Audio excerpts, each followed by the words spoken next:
Okay, maker of the motion, how are you doing? I don't know where I am. Feeling good. I'm hearing the poppies, just rolling out here by the ocean. It's all good. Let's see.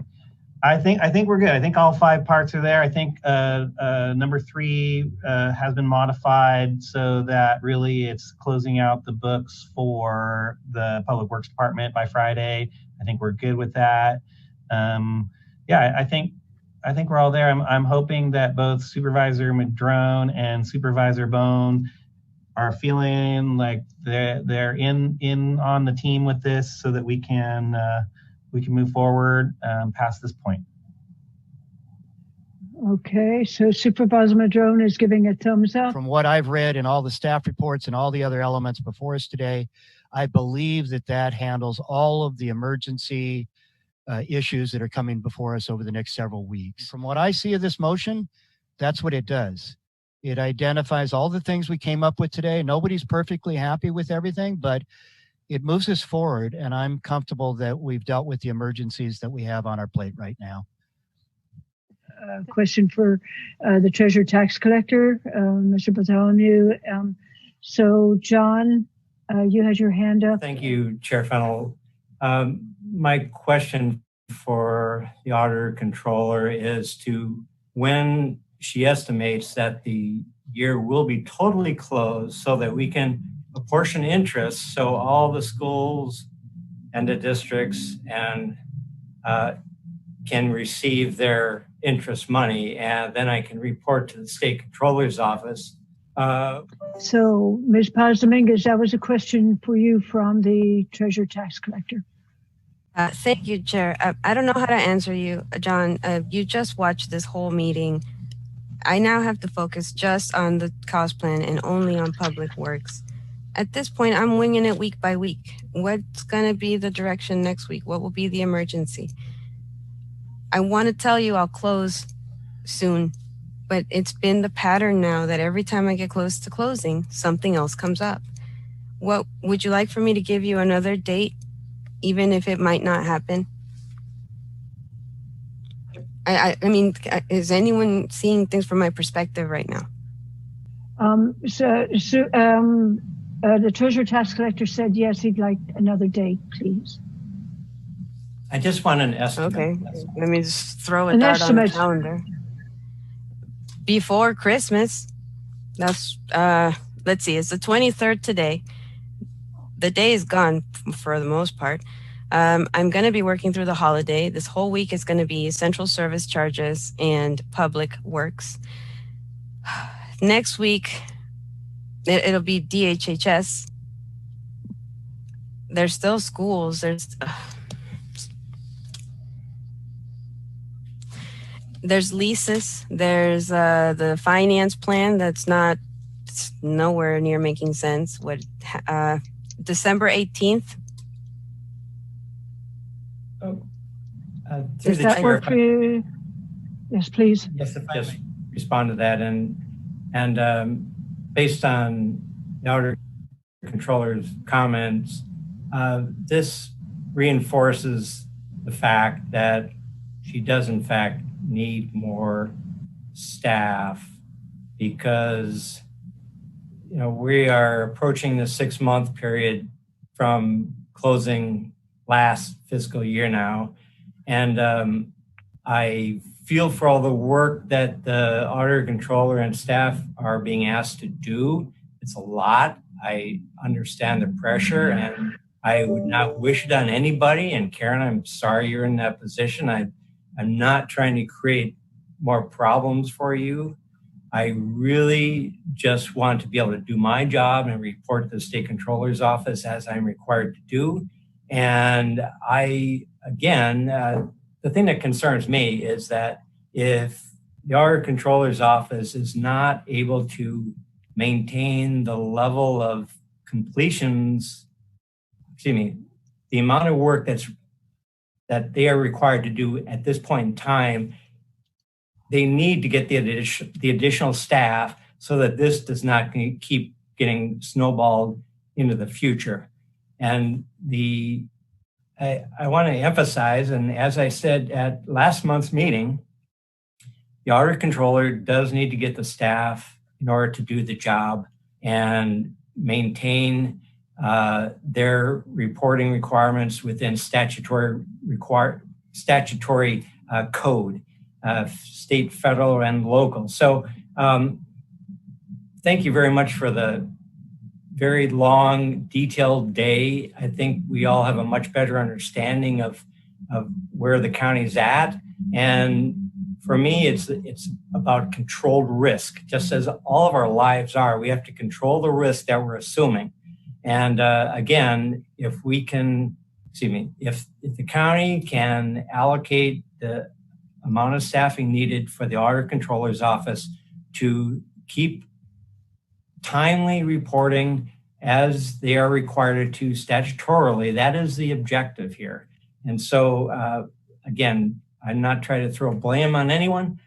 We just all have to do our jobs and work together as best possible to get the job done and make the county a high-performing organization, just like we all know it can be. And it has a huge snowball effect across all the districts and the schools. So it is critically important that the auditor controller's office is able to get done with all of their required work in a much more timely basis than they are right now. And so that's why I think the staffing issue really needs to be addressed and fixed. But the point being that all departments should be at optimal staffing levels without people overstressed, but at the same time, you don't want to have too many people. We don't want anybody twiddling their thumbs. And my experience across the county is that is not the case. In other words, most people are overworked and just hanging on as well as they can. And so we don't want the auditor controller's office to feel overstressed with their jobs. We have to maintain employment long-term. Employees should be satisfied and content with their jobs, and they should be putting in a full day's work, but they should not be stressing out over them throughout their evening and night. So it's about finding the optimum amount of staffing for each department whereby everything can get done and people can live a decent life. So wow. I expanded too much. I apologize. No, you're perfect. Not a problem at all. Thank you, Treasurer Tax Collector Bartholomew. Okay, Supervisor Bohn. Do these deadlines happen every year? Or is this something new with the Newsom administration? That there's all these deadlines that we have to meet? Because I'm hearing about 4 or 5 deadlines, and that we're not prepared for them. And I'm just and if that's all because we need 2 more people, then that's my fault. I should have found them months ago, but I thought the 3 were adequate. So I'm really confused, and that's easily for me. Are these deadlines new, or don't they happen every year? I'm at a loss that we're up against this time frame all of a sudden when we're talking millions of dollars, and it just seems to be we're being so penny wise and dollar foolish. It feels like that we're picking up a penny as the Brinks truck drives by with open doors. So I mean, I'm just having it just seems like, and out of respect to Karen Paz Dominguez, she's saying, how many more emergency deadlines am I going to get? And I'm going, I don't want her to have any more. So are there any new deadlines out there that we didn't know about? Because they shouldn't be surprising. They should have already been known. But I guess that's where I'm confused. I don't understand. Everybody else probably has a better handle on, I guess, financials and deadlines. But I've never seen this before. And I've only been here 8.5 years. So, Ms. Paz Dominguez. Every week, I'm learning about new deadlines, about you have to do this if it doesn't get done today. Sorry, it's so late. It's due today. But I don't want that to sound like we just don't know about these deadlines. We have to realize and accept that we are in the middle of an emergency. We're in the middle of a pandemic that has caused staff shortages across all departments. And so the remaining staff are just learning about deadlines that other staff knew about. So I am just now, throughout this pandemic, I have been learning about new deadlines that I had never heard about before because there was no concern for them. And then in our department, we have our regular quarterly deadlines. We just grew accustomed to never meeting them because we've just never had staff.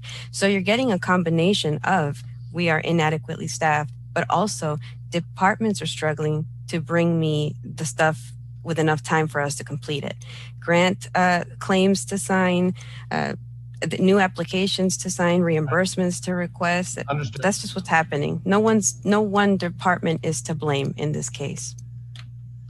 Or in any case, I guess, yeah. Wow. Well, I think that we've gotten to a point where we have some items on the table. I think that this discussion's been helpful to get us to that point. Unless anybody else has any other input about the items before us, the motion before us, I would like to move forward with a vote. Is there anyone? Ryan? I believe the part of motion number 3 is now changed just to Public Works, but I just want to confirm that and make sure that's okay with the motion maker and seconder. That is good, and looking forward to, or not, but looking forward, we're gonna have more conversations about this, and it's it's a work in progress. But I think we got some stuff done today, and I'm glad. Thank you. Okay, so let's go with a roll call. Ryan? Okay, thank you, Chair Fennell. Supervisor Madrone? Yes. Supervisor Bass? Yes. Supervisor Wilson? Yes. Supervisor Bohn?